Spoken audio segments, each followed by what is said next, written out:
Hey Rovers, it's 0600. I'm here at Salt Ponds. It's in Virginia. I had the most restful night last night at anchor here. I mean, being at anchor always is a treat. You don't get any slamming against the dock, no other real noise. So that was really restful. I think it was because of the last 2 or 3 days of hard sailing. So the agenda this morning is to go alongside, to find the fuel dock, go alongside, and then walk ashore and find an office and arrange for the 3 nights that I intend to stay here. Big shout out to Jay, who is actually hosting me here. Very generous of you, Jay. Jay is a Wave Rover supporter. This is the first time that I'm staying in a proper marina in these United States. The last time I was at a proper marina was the Dartmouth Yacht Club in Halifax, or just outside of Halifax. And there I was hosted by Frank Egan. Thank you very much, Frank. That was very generous of you. And I don't know, it's a rare treat actually to go alongside a marina. And this is most likely the last marina that I'll be in these United States before heading off across the Atlantic to the Azores. Nothing further to say other than time to crack on and get this anchor up.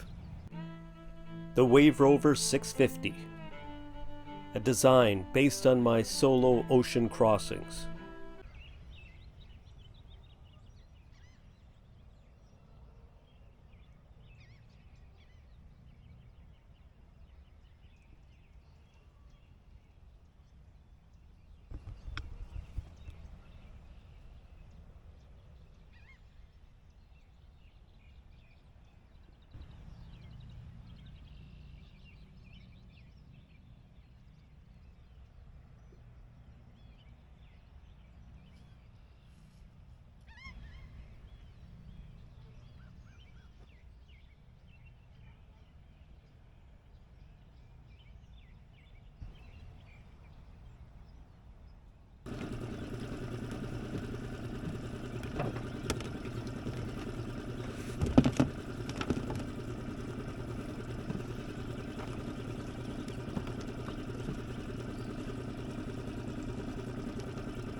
Having this bucket of water right here is such a help.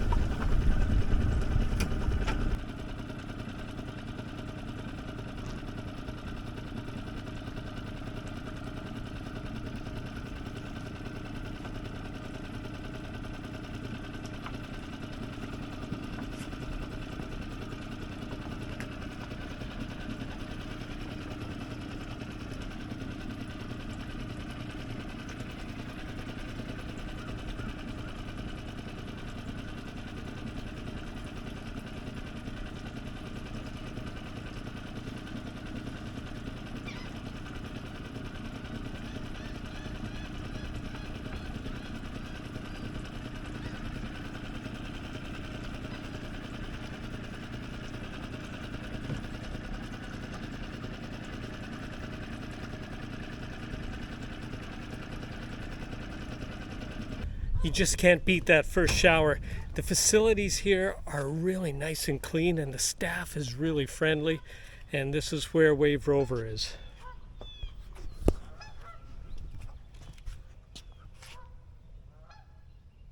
They gave me a choice of either this slip or the next 2 over, and I just thought this was really nice. It's right beside the fuel dock, so I can fuel up before I leave, and really easy to depart. Just straight astern and put the stern out this direction, and then just head straight on out.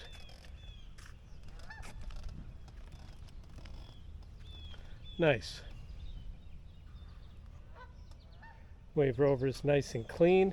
Still fully stocked, although I should get a few more tins of sardines and salmon and such because of what I consumed just on the 6 days that I was en route coming down here. So I'm in Fort Monroe at a place called the Fire Hall. It's this cool little coffee shop. You have to take a look at this.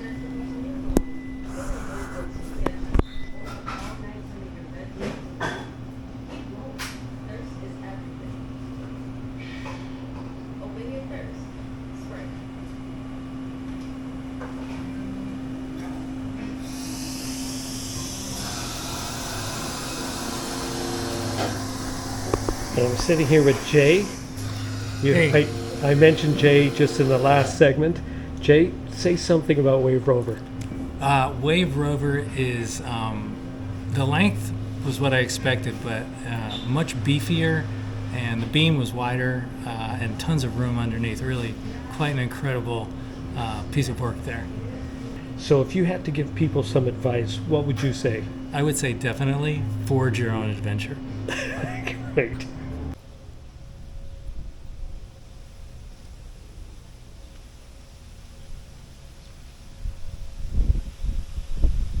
I don't know if you can see it, but just in the background there's a container ship going by. It looks like a truck driving down the road. And I'm here with Jay. It's a windy day. Jay, where are we and what's going on here? So this is Fort Monroe, and the whole area is called Fort Monroe, but this is the actual fort on Fort Monroe, and you can see it's surrounded by a moat. It's a star-shaped fort that dates back a couple hundred years, I think. Yeah. And who would have built this? Well, I think this would have been early American, pre-Civil War for sure. And who were they worried about? Why did they build it? Oh, probably those British. Those British, those darn yeah. British, you know? Yeah, back then we were friends with the French. Yeah. Yes. Well, beautiful buildings, and actually the coffee shop we were in was a fire hall for this, and it was a working fort just up to very recently, and now the civilians can live here, and what a beautiful place to live, just absolutely gorgeous.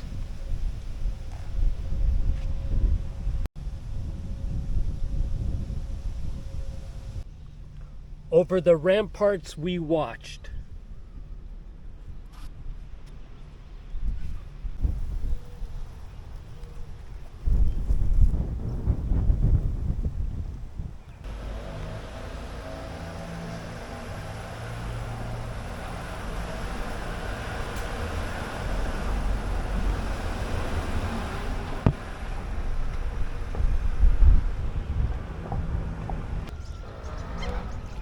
Looks good. Bacon cruise. First time out this year. Awesome. It's too rough out there. So it's day 2 of my stay at Hampton Roads, and Jay's picked me up again, and today we're off to the Maritime Museum in Newport News. Did I get that right? You got it. Let's go in.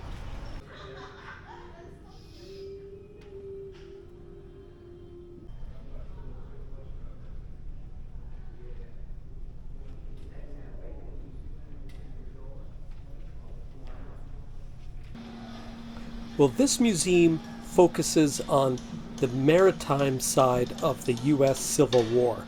And this particular mock-up that I'm looking at is the USS Merrimack. It was later renamed the CSS Virginia, and it became the Ironside that would battle the USS Monitor in a battle that would really end up being a draw. But it's remarkable because it was the first battle ever fought by Ironsides.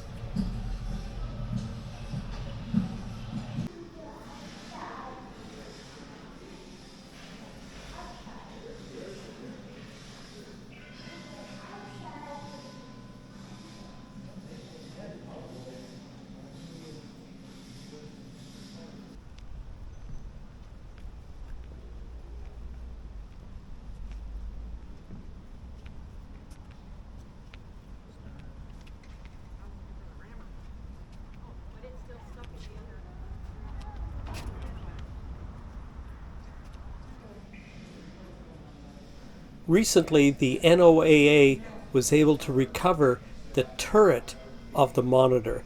In this case, this is a mock-up of what it looks like, and that'll be explained later. But this turret is upside down.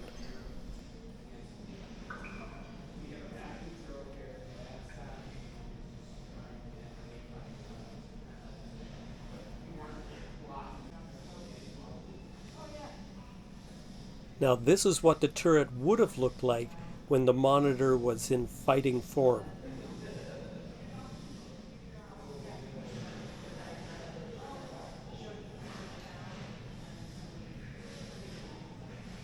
So we've been looking forward to seeing the turret all day, just to find out that it actually has to undergo a very special electrochemical treatment, which is what we're looking at right here. And it takes some time to remove the salts so that it can actually go on display and not be ruined. Very interesting. They also do this with the cannons and other artifacts from it. So Jay and his lovely wife Karen have invited me to their home for... What do we have going on here, Jay? I brought the New England weather, but yes, you brought thank you very much. Yeah. It's cold and rainy here in Virginia. Yeah. We've got red snapper and flounder and clams. Okay. So which is which? There's the red snapper, Yeah, red snapper. and then the flounder, and the clams. It's kind of mixed up now, though. Oh. It's always great to have an expert in charge. Yeah. We'll say expert. That's fine. Hey Rovers, it's day 3 of my stay at Salt Ponds, and I just did some provisioning at Dollar Tree. I find these little dollar stores are great for picking up canned goods, and let me just show you what I picked up. So I got just a ton of these sardines, and then I also got a whole bunch of these mackerel in brine. This is more than I consumed over the previous 6 or 7 days when I was underway. So a good buy. It was a total for all this was $50. Well, Rovers, today is my last day at Salt Ponds Marina. I had a great day, reprovisioned the boat, and the last couple of days I got to see some pretty interesting things on account of Jay, who hosted me here. Really helped me out a lot. So tomorrow I'll be underway again. I'll be on my way to Virginia Beach. It's not a long distance, but there are some challenges to get there, so I'll have to be putting my pilotage hat on. As always, Rovers, thanks for watching, and forge your own adventure.